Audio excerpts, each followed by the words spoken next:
Hey guys, Freddie B here. Let's talk about some of the things that are happening in the news that are just ridiculous. Yesterday, President Biden, yesterday being the 14th, went to the AFL-CIO in Philadelphia and literally screamed at the American public, saying that it was not his fault that gas prices are so high, that it is the oil company's fault. I will remind President Biden that during the Obama administration, if you look back in the years that he was vice president, and you look at 2021's oil company profits versus 2012, 13, they were roughly the same, and yet he didn't bitch about that. Why? Because gasoline was cheaper.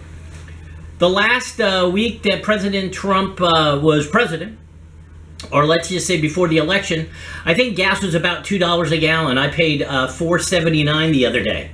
It's unbelievable. This has nothing to do with Vladimir Putin, because that war started in February and gas had already gone up at least $1.20 by the time that war started.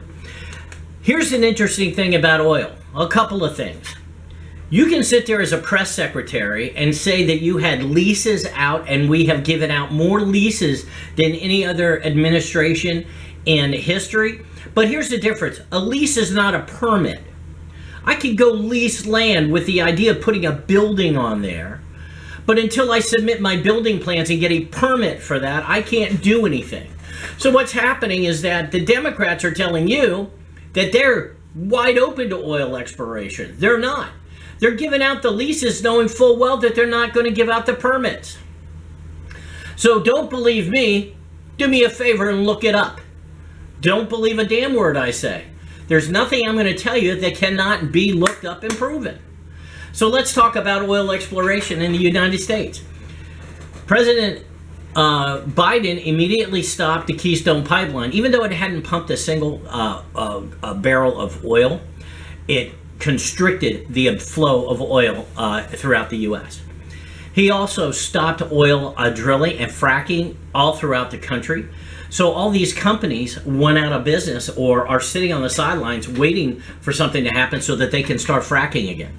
Fracking does not destroy the water tables. Fracking happens somewhere. The average fracking well is 8,300 feet below the surface of the earth. Please again look it up. The average well for water is somewhere between 100 and 800 feet.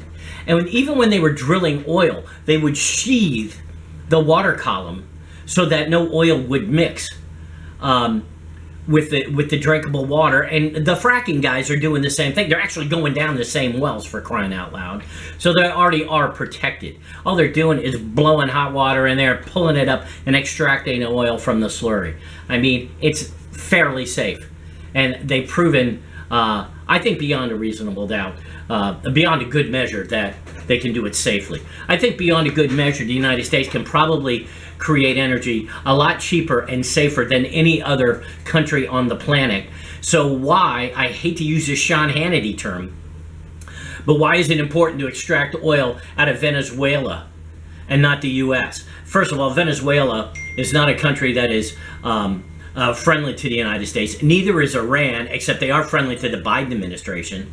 And neither are really, quite frankly, OPEC for the most part. OPEC we had under control just 3 short years ago, but now apparently they're going to go their own way. Russia, obviously, is not a friend of the U.S. They're not an enemy. They're a bitter rival. Just like China is not an enemy. It's a bitter rival. But to say that we have to go buy our energy from these countries and enrich them so that they can buy weapons to point at us is absolutely foolhardy and stupid.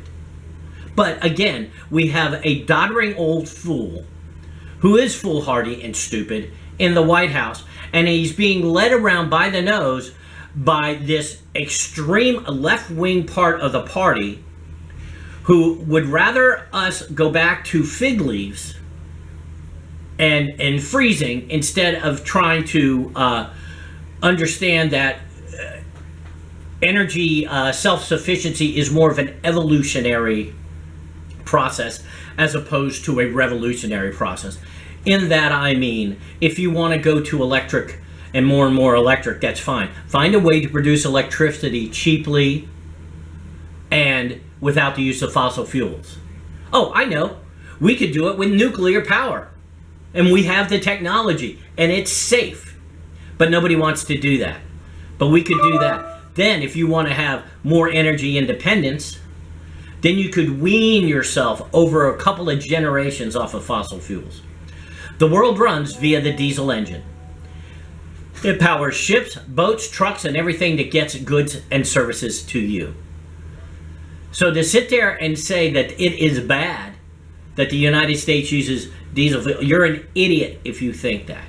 If you want to live in the Mesozoic era, then by all means, please go to Central Africa where they have no electricity and you probably have a great life there. But I want to live in the United States, the land of plenty, the land of opportunity, the land of liberty, and the land of cheap gas prices. And the way I want to do that is to get people in Washington that care more about me and less about their pocketbook. Thank you for listening. I'll have more to say. It's Freddie B. Hey, if you like what you heard, subscribe. If you don't subscribe anyway, hey, I need the 7 or 8 viewers. Have a great day. Ta-ta for now.